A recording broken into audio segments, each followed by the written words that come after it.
Hello, Esther. It is a pleasure having you here. I'm super excited to hear about your new book and hear about all the things you're doing in the world. I'm so excited to share this conversation with everybody. So, welcome to the show, and please share a little bit about you and your story, where this all began for you. Sure, of course. So actually, my story has so many twists and turns. I was actually born in Nicaragua Oh, and during the Civil War. And my dad at that time, he was like he was involved in politics and things, and so he was getting like bomb threats and things. But simultaneously, at the same time, like that year, I had gotten really sick, and I was told I only had 3 weeks to live. you were a baby? Yeah, I was about like a toddler. Oh, my goodness. Gee. And yeah, and so my dad's not like a huge he's like spiritual, but not religious, right? But he was like, we need to buy the lotto. And he pushed my mom, and my mom was like, I don't know, it's such a waste of money. I don't know. But anyways, he goes for it. The story goes, I chose the numbers and we win. You chose And the numbers, the little girl? yeah, I chose the numbers, yeah, Oh my and we win. gosh. Oh my Yeah. gosh. Nicaragua, you said. Nicaragua, yeah. You were born. And so my mom goes to Miami with me for 6 months, and you know how the US is, right? And they used all the money to pay for my Health. health, yeah, for everything, right? So when we come back, things are getting like worse in Nicaragua, so we have to immigrate. And so they leave everything behind. And so when we go move in the US, we started from the bottom up, right? And they had used all the money from the lotto to save my life, right? So I Mm. grew up at that time, to leave. My dad had to leave on the under the umbrella of being going to be a student. So we lived in California while he did his PhD, and that was like a safe way to leave. I'm going to go study. So we grew up in California. My mom worked at Macy's. My dad was a student. So I grew up couponing, figuring things out, get kind of trying Mm. to figure it out. And we were, at that time the only Latinos in the neighborhood. So it was like, learning about what it meant to be an immigrant, what it meant to be, criticized for our language, all that stuff. And even at that time, I had almost failed school because I couldn't speak English. And then I became English only.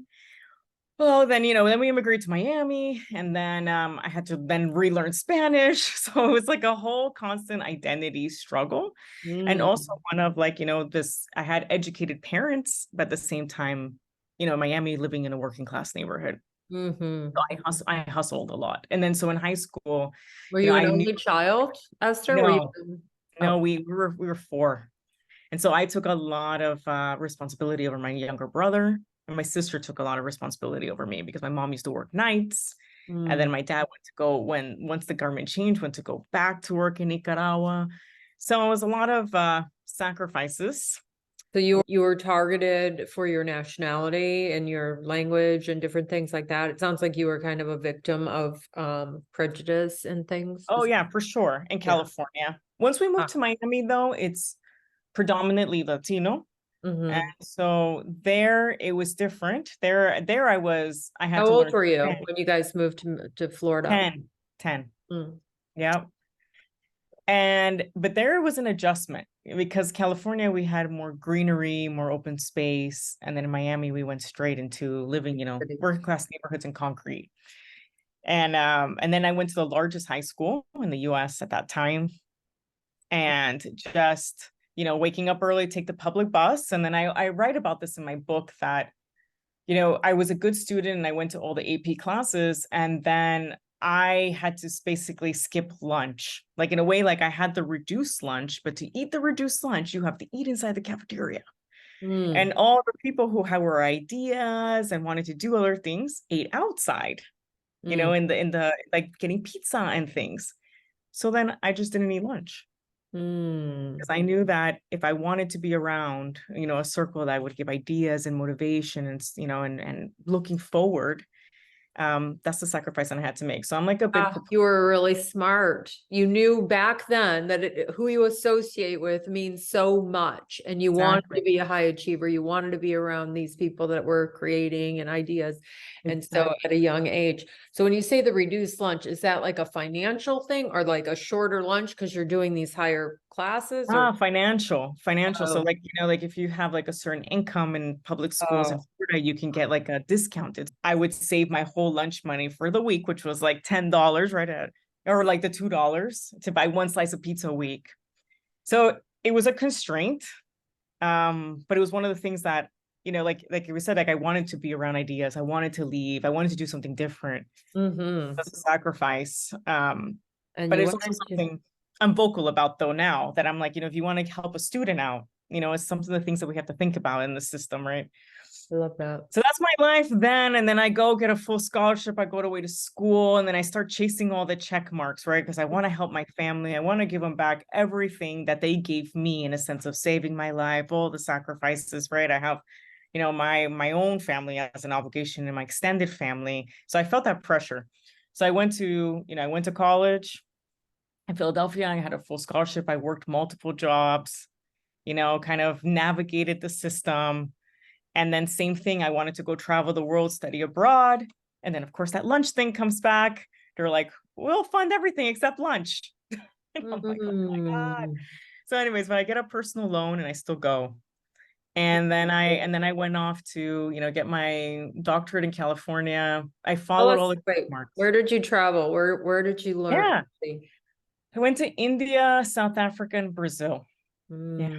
And it was great. It was an amazing eye-opening opportunity. The same struggles are all around the world. And then that was the first time I started getting close to my purpose, because by meeting all sorts of people all around the world, you realize everyone has a unique purpose. It doesn't matter what walk of life you're from.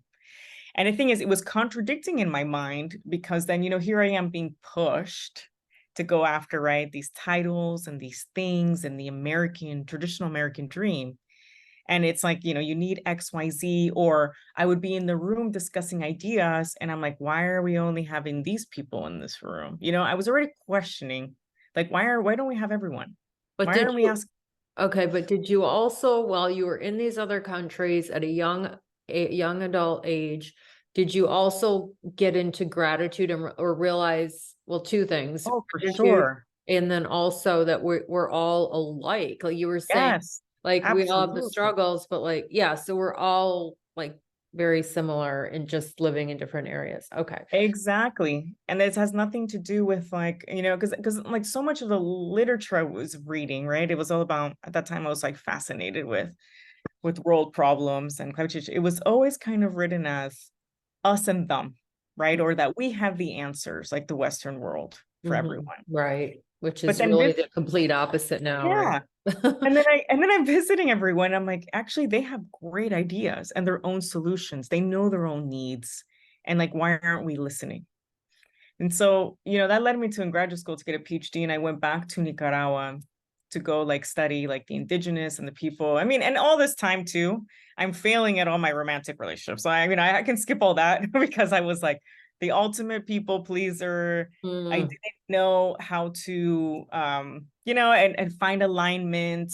I didn't know my value because again, I was putting my value with my titles and my external rather than what I brought to the table. I did suffer through depression, like I suffered through all depression and anxiety probably my whole life, but it comes down to that pressure and that people pleasing, and I did skip this. At 16, I did try to take my life because my first boyfriend broke up with me. But it's funny because it had nothing to do about him.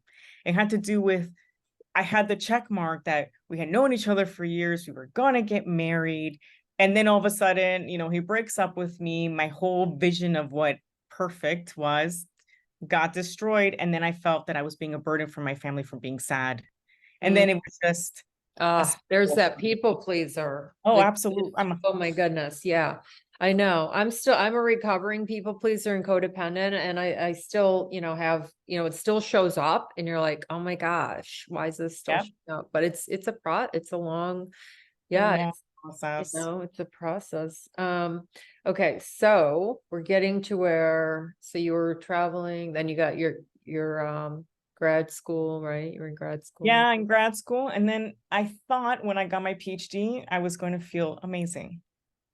And actually, I felt so empty, Mm. and then I was like, wait, but I got the ultimate check mark. I should feel amazing. And I didn't. And actually, I felt more happy because I helped my dad finish because of finances and us and the kids, he couldn't finish. So I made it part of my own. So giving and the goodness of giving and Yep. helping your father brought you the happy, Yep. yeah, that's Yep. amazing. I love that message. Yep. Because I had the And rabbi. then, So, yeah, goodness, and happiness is a product of goodness. Go ahead. I'm sorry. yeah, no, for sure. No, go ahead. And no, absolutely. And I think that's what I felt too abroad, like connecting with people, and even through my like when I went to those countries, right? Like being able to connect and always give. I got like voted like best mom, even though I wasn't a mom at that time, right? But it is part of my taking care of everyone else. That feels good. It feels good. And then I went into the workforce, right? Like professional. And then I went into international development. So I'm like, well, I love helping people. So I'm going to become like a diplomat, go into international development and help people all around the world, right? So I entered that career. And there I went through a lot of struggles. Well, one, there I was like very few women and very few women of color, Latina, and very like 1.8%. And so climbing that ladder, but then it was like the next climb, external climb. I felt like I had to climb the ladder, that was what I needed to do for success. And so I spent years in that, working long hours, long days, but it was always this pull in me because at the same time, the work was rewarding, right? I would go out to communities and countries and be able to like fund the, things that they needed. And there was, yeah. So you were receiving alcohol, like you were feeling good, but at the same time, you weren't really doing your purpose. You could tell that you were not aligned with. I was not aligned with the system because the system was very into promotions, competition with your peers.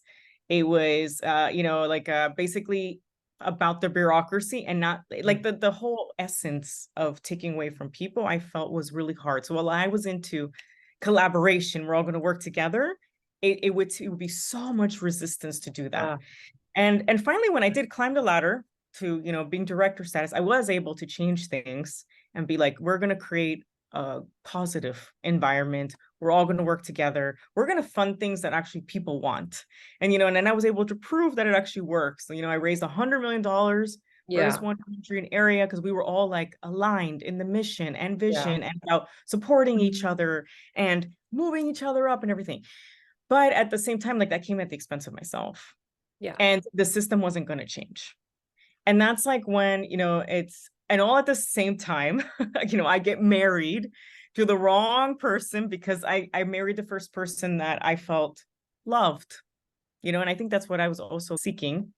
Right. And that understood first person that gave you the love that you desired and the attention. Yep. Okay. And disaster. And so while married to him, I actually met my husband, Paul.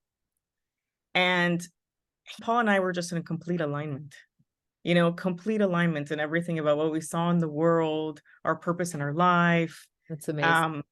And just everything and how our upbringing and, how long ago was that? How long have you been married? So that was, we've been married 10 years, but that happened longer than that, like probably like 12 years ago. And yeah, so that was the first my family to get divorced. My parents stopped talking to me, everything. But it was the first time that I decided that it was okay to do something that was aligned for me and that that I could be happy without that guilt of, hurting others. It's your life, right? Yeah. It was your life and you had to do what was best for you, whether anyone liked it or didn't like it. It's not your concern. Like that's your issue. Like, right? Exactly. Good for you. And then when, so we got married and we had a lot of trials and he was also had been married. He had 2 kids. We went through like ups and downs in the beginning, right? Like even just, we were both in the same career, but we were still always in alignment. So even though the ups and downs were happening, we had to use like our resilience, and with it takes effort. Yeah, for sure. Yeah. But then the career, I had reached, I remember sitting, it was like the same as my divorce. And when I knew I went to get divorced, I was like sitting there going, wait, I have all the check marks, but it's not right. And that's when I knew out. And I was facing the same thing again in my career. I had a room filled with 30 awards. I had raised all this money.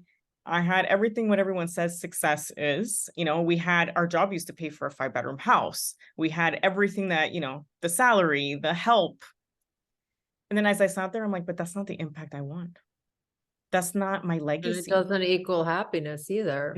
No. And I was like, and all I'm doing is working 20 hours a day. I'm not seeing my kids. So my kid had all their, she also, I had like a traumatic birth with her. So when I was like listening to some of your other podcasts, I know you've been through a lot. So I had so much stuff with like being not listened to in a hospital. She had a traumatic birth and years of therapy later. And so I felt kind of like I had to stay in the job as well to like, cover all the things I needed to give her. And at some point, I had this best friend and I was thinking, oh, in 5 years, I'll have my freedom, 5 years. And then she got an aneurysm and passed away. And at that point, my best friend, who we had all these plans to do this together. But at that point, it opened my eyes to like, okay, you know what? Like, I can't just wait anymore. It's time to take action, right? Like, there's no 5 years. It's now. And I love that. I saw on your Instagram, I loved that. You said yes, day one or. Yep. How does it go? I don't know. It was amazing though. Or day one. Yeah. One day or day one. And day one is definitely exactly. And your girlfriend, your best friend passing away is like saying life is not promised. Tomorrow's not promised. It's day one, not one day. One day to do this. Let's do it now. It's now. And so I said, okay, I need to transition everyone that depended on me, which I did. I was like, okay, this day one, I'm going to have this plan. We're going to do it over this time. I'm going to transition everyone. And that's it. I took the leap and was like, okay, I need to believe in myself and really understanding the value I gave, right? My value was not those titles. My value is that I uplift people, that I show them their best potential of themselves, right? That I show them the impact they can have, that I bring people together in groups so they can do amazing things, right? That I help like people understand that they're more than the thing. Because I get so many people that are like, edit my resume. I'm like, sure, I can edit for you, but where's you in it? Right. Or like, what do I do my next step? But what's true to you, right? There is no right authentic answer. Yeah. Like, did you happen to listen to the podcast episode from Monday with Michelle Rios? Yes, that one was great. She reminds you're sounding like her, where she was like always trying to achieve something. Yes, exactly. And chasing. Exactly. Like, I think that's how she mentioned it too. And exactly. So I am the high achiever, but I was chasing the wrong thing. I was chasing everything like that. That's why I called it in my book, like crossing off like the American dream, because I was chasing that. Instead of chasing what's Esther's dream, what's Esther's limitless life, right? And then at what point did you know, like, were you married to Paul still, or like that you needed to get, what you wanted? Like, when did you get clarity on like living your authentic, aligned life? Yeah. The thing is, it was always like, like I always tell people, your purpose is always there. And it's kind of like, it's that little voice, and it had always been kind of creeping in and creeping out, but I wasn't allowing it in. And I think it wasn't until my best friend died that I fully allowed it in. And I think that's what I was doing. I was resisting it because of fear of losing financial stability, fear of, disappointing my parents, fear of everyone depends on me. How can I let them down? And so it was always talking to me, but I was silencing it because of all that stuff. Right. And when I finally was like, I'm done, like I will transition everyone. You know what? Once I'm aligned, I'll go back to helping everyone. And actually I knew I could help more doing what was aligned with me. But it was so funny because I was sitting there with my dad. I remember at dinner and I'm telling him this, right? And he's not taking it well. And he goes to me, but Esther, you've helped thousands of people in so many countries. I don't understand it. And I remember it was the first time I ever like raised my voice on him. And I'm like, that's not my legacy. Like, I know you think it's fine, but it's not mine. You know what I mean? Like mine is like, really, I'm here on this earth to basically help people identify what their purpose is and be able to live and live financially on it, truly and authentically. And that's why I was attracted to international development. That's why I was attracted to all these things, right? They had elements of it, but I wasn't doing it fully. And I told him that's what I'm meant to be on this earth for, and that's what I got to do, like 100% in everything I do. But I remember that day so clearly because other people are going to be like, I don't get it. You impact lives every day. How is it? Yeah. I'm like, it's totally different to me. Right. Right. So you've been coaching people for 20 years, right? Yeah. Yeah. In all different High facets of my life, Yeah. High achievers. And then, so tell us about the book, the guide that you created. So tell us about the title and all about it, the guide. Sure. Yeah. So the Be Act Change is actually like the whole thing, right? So it's actually like my company, my brand, everything, right? And it's exactly what you mean. It's like being your authentic self, taking action on it, right? Because you can know it and never do anything about it. And then change. Like I really love working with people who really want to change something. You know what I mean? It could be it could be family, it could be the community, it could be the world, whatever scale. But it's like people who are driven by that, right? And really bringing like great light into this world. So the book is Creating Your Limitless Life, and then I have crossed out Chasing the American Dream. And I put On Your Terms. And the whole book is about, the way I see it is that when I didn't have money, right? So I talk about my upbringing, right? I didn't grow up with money, but I had the library. And even then, like I couldn't buy books, but I would go to the library and read books. And books is what opened my mind to traveling, to seeing different worlds. It's when I first learned that people like might die from climate change. It's when I first learned about all the problems, and it helped me in pivoted moments in my life throughout my whole time when I was like couponing and everything, books. So to me, like the missing piece of being able to have like global impact was to write a book. Like the way I see it is like, I can't work with everyone, right? It's impossible. And not everyone will be able to, but a book, everyone can pick it up, like at a library, at a bookstore. And I want everyone to know the framework, to be able to to have that critical thinking, to think about these questions, what is my alignment? What is my purpose? Why am I here? And the thing is, once they do all the questions, they'll realize they've been doing little bits of it, right? Throughout their whole life. But then when it becomes really open your mind and you're like, oh my God, that's my umbrella, everything changes. And how you can use that then with your relationships, with your family, with your kids, right? To communicate like what to say no to, what to say yes to, right? That's aligned with you, that you're actually living the life you want. And then how do you actually stick to it? That's another problem, right? We get so much noise. Right. How do we actually stick to it? That's aligned with us. And then the resilience is key. So I always see these things about like, this is what you need for resilience. And I even seen this in like around the world communities, right? They have this cookie cutter thing. And I'm like, no, resilience is unique to you. But what I've overcome and the tools I've used are unique to me. The tools you've used are unique to you, right? And rather than using them in crisis, like the book's all about how do we intentionally put it in your schedule and in your life that instead of like in crisis, it's prevention, right? So books help you. Like setting intentions, setting Yeah, intentions versus like praying all the time instead of only when there's something going on, exactly. So what books do you recall or that like are significant because you were reading books? So I'm also a book lover and I have so many and I love books and it's just, I love them so much. I literally didn't have therapy. I had books. Yeah, same too. Yeah. Growing up, I had no therapy, And then I started hiring coaches in 2017 and that's when my life changed also beyond the my health issues. That was also the beginning too. But so tell us what books or like mentors, famous, Sure. people have had an impact on you or that you really love. And I love, for example, one book that I picked up over and over again was The Celestine Prophecy. Oh, Yeah, I loved it. And the reason why I loved it so much was when he has this really good framework on the drama cycle, which actually helped I can't like remember. open up a lot of awareness for me too. But I think the biggest thing that I loved about his book was the concept of synchronicity. Mm, That changed my life. The fact that everyone has something to share with you. And so I'm really big. Like I walk down the street, I talk to the guy selling avocados, I talk to everyone.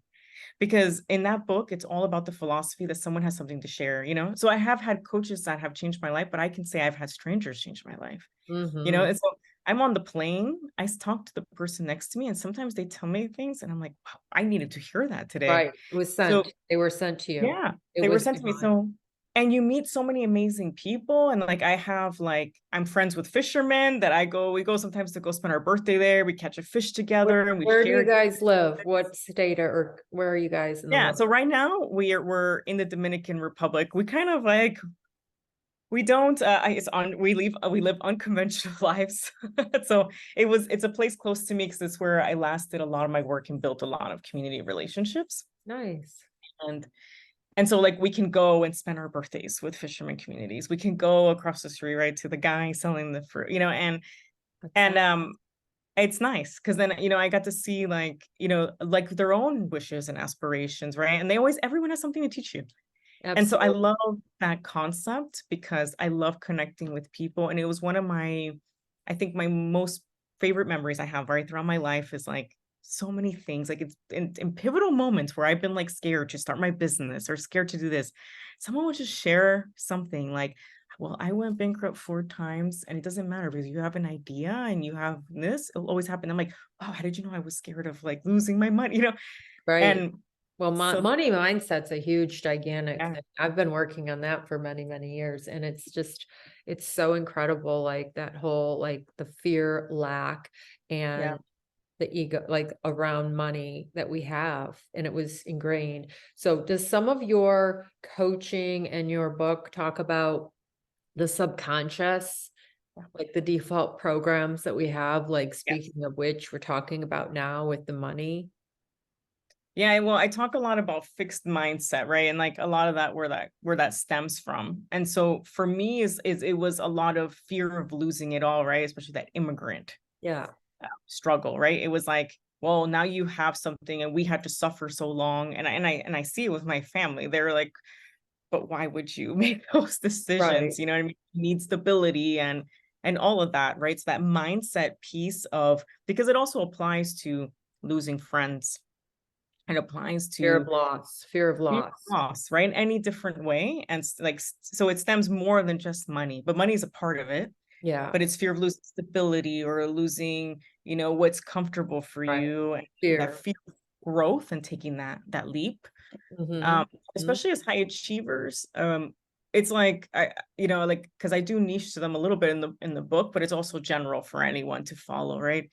It's that it's that hyper scrutiny when you make a mistake. So it's also fear of trial and error, right? Yes, So it's I have a lot of that fear of yeah, making a mistake, even in decisions. Like that's yeah, why there's indecisiveness in me, is because of my fear of making a mistake. yeah, yeah, And my son sometimes helps me with that. He's 25 years old and he's super inspirational. And I help him, he helps me, but he'll yeah, say, you know the answer, or it shouldn't be this difficult. Like, and then we'll talk it through after 3 or 5, 10 seconds. And I do know the answer, but it's like yeah. I just needed to kind of weigh the positive, talk it through. But yeah, I mean, these are all just real things. So I often talk to my people about how like coaching, like basically you can't brush your teeth once and you're good for a week, or work out once and you're fit. This is like an ongoing thing. So your book is a guide, right? It's something you reference, right? Yeah, yeah. So be, act, change. So can you give us something that's in the book that like an exact thing that someone can do today to help them achieve where they For want? sure. I mean, I can give you one of the questions I ask, right? So, you know, I have the whole purpose framework, and then I have like the whole way to make it happen, and then resilience. And it all incorporates my story and and I also have a lot of client stories in there too. So like people can follow through even other people's experiences and how you can apply it.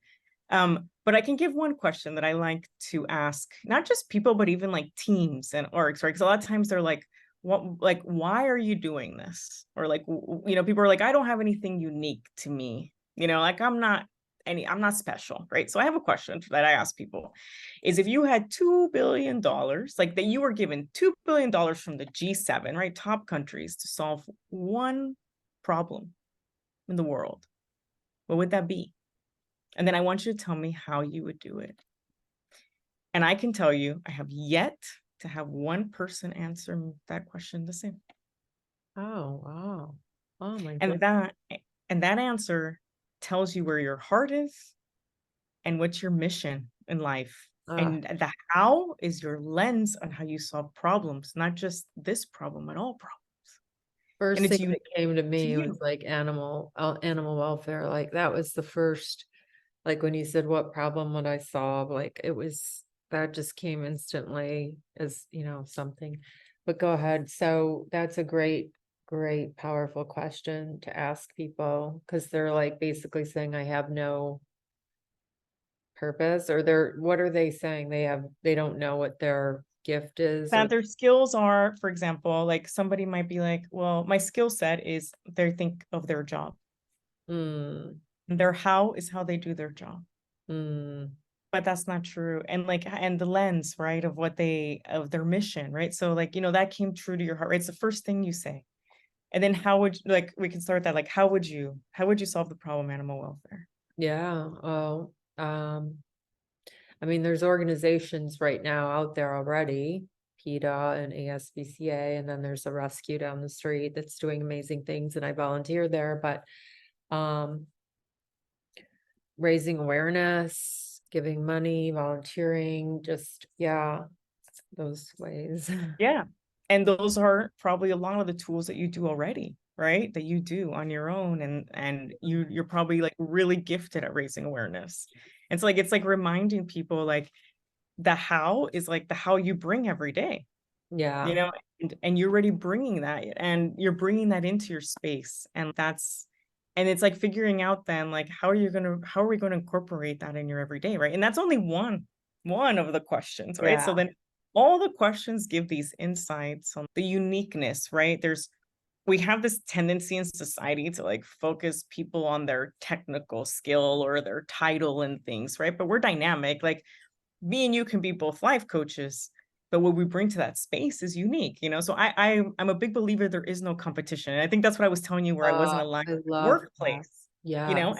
That's what I wasn't aligned with. I don't believe there's competition. We all Right. have a uniqueness that we bring. So Right. even if we're both coaches, what we say is different. Our lens are different. How we Yeah. solve people's problems are different. Oh, there's And so many coaches, yeah, but I mean, I like that abundant mindset that you have because so many, including myself, and I grew up in a scarcity mindset where there's like one piece of the pie, there's so much pie and we have to like try to get at it where like you said, the only competition I should have is with me yesterday or me, like I want to be a better me, not exactly. me against, it should be we're helping Exactly. each other, supporting each other, and we're all one. Do you believe we're all one? We're all connected. So We're if I'm totally helping all you, I yeah, believe so. And I think if we could actually like create a society that saw that and change the narrative, because I think that's why, the angle I push, right, is that that's my beef, you could say, with the American dream, right? It's very individual. And I believe like, if we all knew our strengths and we all could contribute, right, we'd all support each other more, right? I see a podcast in your future, right? Yes, that's my next step, because right now I'm like launching this whole book, and then the plan is to then launch a podcast and You to talk will. about all these things, because big part of it is bringing awareness and changing the narrative. Exactly. And it's so good. Is the book available on Audible or it's available at the bookstores and Yeah, Amazon? so it's available. So it would be searchable under the Creating Your Limitless Life, and it's available on Amazon, hardcover, paperback, Kindle. And right now we have the promotion because it's launching. I really want to make it accessible. Right now it's at the Kindle's 99 cents. So like there's everyone could buy a Kindle right now. But the hardcover and soft cover, we really made it a big commitment to make it accessible as possible and lower those costs. And then the Audible should be available in a month. I'm actually finishing the audio recording this week. And then there's an upcoming workbook that's nice because it takes it a whole new level, right? So if someone really liked those questions, they can also order the workbook separately to really go even deeper and then do those exercises, revisit them every year, do it with their family. We do this exercise as a family, even because I like to know what moves my daughter, what moves my son, right? So, even as a parent, I'm like, I don't want to I want to push them in a direction that's aligned with them, right? That I'm pushing you with. want to encourage and support whatever their Exactly. desires and, Exactly. their natural talents. Yeah. So is there spirituality in the book? The spirituality piece is more that the Personal? synchronicity speak. Yeah. You know what I mean? Like on that angle that Right. we're all connected and community. And I really believe in having your champions. So I do have this other exercise for viewers that I tell them, we always like when you go to funerals, right? One of the things that bothered me at my best friend's funeral was that no one was celebrating her life, right? And we spend a lot of times birthdays texting our friends, happy birthday, happy birthday. And so one of the things I challenge in there is instead of saying happy birthday, tell them how they've impacted your life. I love that. Because then the birthday becomes the check-in point on the legacy they're leaving behind, and the more we can practice giving it, the more natural it is even asking for it in return. So part of the homework is I ask people to ask the 5 people close to them, and it makes them super uncomfortable. But I think as we become more comfortable giving and receiving, it's just that we can just celebrate that all the time. Sometimes it's like, I don't know why she's friends with me, or they get these texts and they're like, oh my God, I never knew I had that impact. Because we don't talk about it enough. We wait till people die rather than telling them while they're living. Oh yeah, I love that. Yeah. So important, just that act of helping someone else. And it just resonates with me so much because I get super excited with things like a text from a new friend that said, I listened to your podcast and it's amazing, or you're so good and talented. Like that Exactly. brings me so much freaking joy, and no money's involved. And it's like, it's just so interesting when you really notice where joy and true happiness leads. And, I'm a real estate agent too in 2 states. And I mean, and it's good, but it's not my passion. And I'm going to say it. I'm authentic 100%. I mean, yes, I help people, but I don't want to invest in leads there. I'd rather invest in my coaching.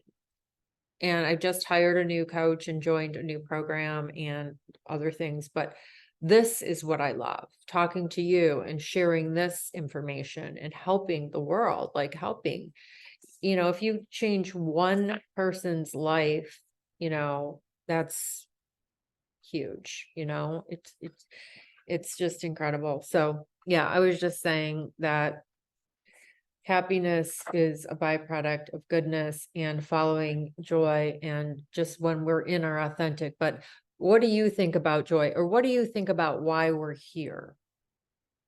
No, absolutely. Like there's so many things from what you said that resonate with me.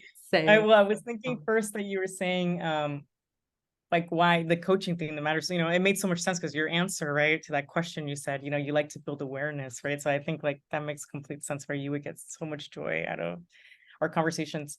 And then I thought about also what you said there about reading the testimonials. To me, that's a huge one too. So I actually, we were talking about resilience and having your own toolkit. I actually wake up and I have them saved actually in my little Instagram folder. I wake up and I read like 3 a day. That's great.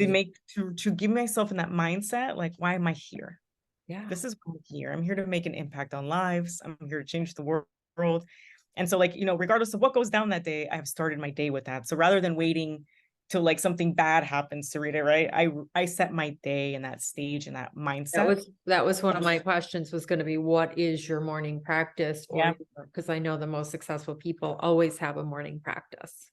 Yeah, that's a big one for me because I need to constantly have that mind frame that what my value is, what do I bring, and the impact I've had.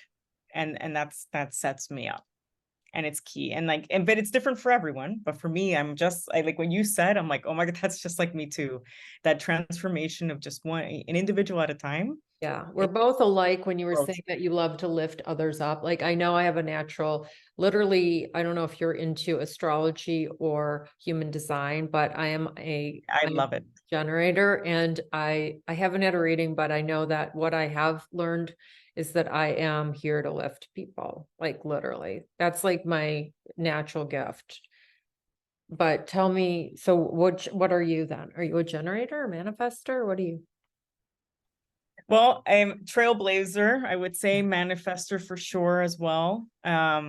I will the trailblazing part for me is that I'm not scared to be the one who pushes the change in narrative forward. Yeah, you're a If it's leader. something that people that I think would benefit and that others have been struggling with, I'm happy to be that voice, and that's the trailblazing part. And the manifesting for sure. And the visualization is really important. But the connection piece is huge too.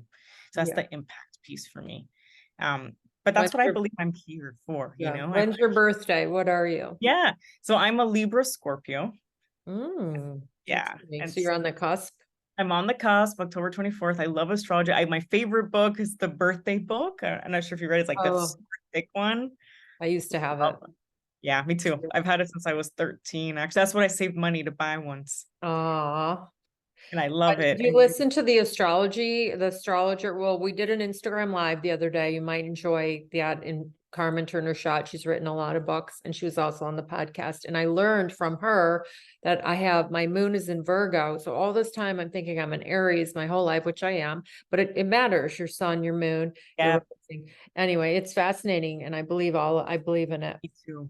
And the So human centered, love it. And then I also love I love all that stuff. yeah, It's so the just like human design, but what are you in the human design? Because there's generator, manifesting generator.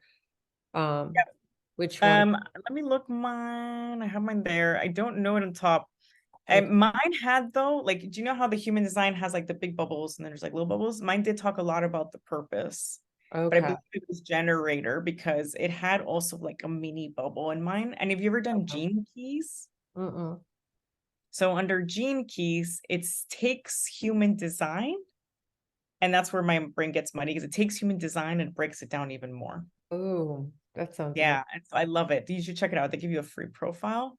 I've Oh, loved it because there it said that I'm a person who like I can sense like when the new wave of change needs to happen and then like I write it and like bring people along with it and oh, support them along the way. So I really like that. it's incredible. Tell us about your travel because it says you're a travel guru. I want to hear all about your travels. Oh Where yeah, you've yeah. been and Yes. And so the traveling part, oh, I love travel because I think I was telling you, right? So I traveled the world, well, when I was young in college, and then I really loved it. It's like for me, travel is what gives me clarity. So it's another thing that I put in my coaching thing, for everybody's going to be different, right? For everyone, it's going to be maybe yoga, maybe meditation, right? Wherever they can get that clarity. And but for me, it's being on a plane, like that silence, looking out the window, I get all inspiration and clarity, and then going and connecting with people. Like I always come back from a trip super energized. So I've always made it any way to travel. So when I was a college student, I found ways to volunteer to become like conference volunteer, or you need a volunteer for X place, and they would fly me. I mm, even volunteered for like cruise associations. They needed reception, like people to check wow. them into conferences. I was like, Smart. sign me up. And then, so at first, when I was like a student Yeah, and broke, I found ways to travel for free everywhere. it's And incredible. then I continued that. And then I became then learning how to do points and doing all the games, wanted to buy tickets for free. And then it became something like we wanted to do as a family. And then combining like work and travel. So we travel a lot. And but we do it like in a way that a budget. So I did Right. like actually I created like a course for my clients. My clients were all like, well, we want to travel more. I I created do one with too. all the tips because I was like, look, this is the one place. It's kind of like an off thing, is it is still my brand because it's me, but it was an off thing I did so that they could have stress-free travel. A lot of them had Where's your anxiety. favorite place that you've been, that you and your husband or your family have been? Oh, there's so many. This summer we went to Japan, South Korea, Oh my and gosh. Australia and Fiji, and we loved it. But I don't know, they're all so different. But I would say Oh, I that's really enjoyed, incredible. yeah, I really enjoyed Fiji. The culture, everything was amazing, and the people. Oh, Oh would no, love I it. don't have a favorite. Every place has a beautiful aspect of them, Yeah. like in Have- Japan, it was just so family friendly. Um, It's and then incredible. Have you guys been to Sedona, Arizona? the one, Sedona, oh, Arizona? Sedona is amazing. Yeah. It's just like Um, so many places have their brilliance, and their yeah. light. And In the national I love park? Zimbabwe. Oh, nice. So you've really been a like world Sunsets. traveler. That's Yeah, everywhere. And incredible. last summer I got to take my parents with us, which was really nice, to like That 15 is countries in Europe. And yeah, every place. It's just I just love meeting new people. And then you realize that we're all connected. And so it's like I have nice connections all around on the world. Yeah. so nice. So is there anything else you'd like to share about your coaching or how they can find you? Sure. Book, Yeah, so the book's the big one, because it gives you like an idea of, right, what, like, Limitless. how to do this Yeah. for yourself. Then I also have an Instagram, Be Act Change, and then I have my website, beactchange.com. And then I Love have LinkedIn as well, right? So some people don't have social media, but they do have a LinkedIn profile. I'm also there.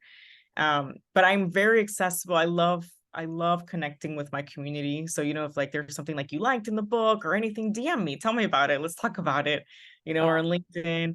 Um, my whole reason for being, social media, I see it as a connecting space, and I love that. So yeah, feel free to connect me, tell me your favorite part. Awesome. So Paul's on your website, your husband. So does he Yeah, coach with you? he does. He does, because we went to we did the same type of work and alignment, and he used to be a professor as well, and for California State, and loves coaching students, and really was like super passionate about that mentorship and coaching.